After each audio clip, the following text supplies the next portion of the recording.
तर मी नाराज नाही असं वक्तव्य सुधीर मुनगंटीवार यांनी केलेलं आहे। विकासाला निधी कमी पडू नये यासाठी आपण हे वक्तव्य केल्याचं मुनगंटीवार यांचं म्हणणं आहे। चंद्रपूर विकासात मागे राहू नये अशी देखील आपली भावना असल्याचा वक्तव्य मुनगंटीवार यांनी केलेलं आहे। भाजप नेते सुधीर मुनगंटीवार आपल्यासोबत आहे। भाऊ, काय सांगाल? काल तुम्ही एका भाषणामध्ये एक नाराजी व्यक्त केली, काय झालं? नाही, मी नाराजी व्यक्तच केली नाही। ही कोणीतरी अर्धवट डोक्यातून केलेली अर्धवट बातमी आहे।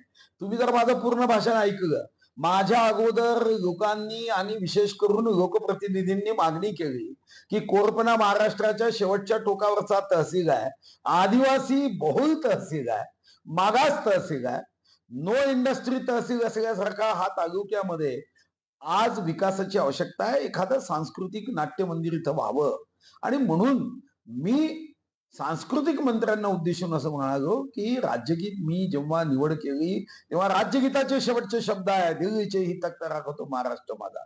महाराष्ट्र दिल्लीचे तख्त राखणार आहे, पण माझा चंद्रपूर जिल्हा, या चंद्रपूर जिल्ह्याला नाट्यगृह देताना विकास करताना कुठेही कमी पडू देऊ नका, अन्यथा महाराष्ट्र मायनस चंद्रपूर म्हणजे शून्य आहे। आता त्याचा अर्थ त्या अर्धवट माहितीच्या आधारावर मला वाटतं की पूर्ण भाषण ऐकून बातमी केली आणि म्हणून धीरे धीरे जनतेचा विश्वास का चॅनलवरून उडताय त्याचे हे चांगलं लक्षण आहे। अनिल ठाकरे, लोकशाही मराठी, चंद्रपूर। लोकशाही मराठी ऐका, पहा, जागरूक रहा।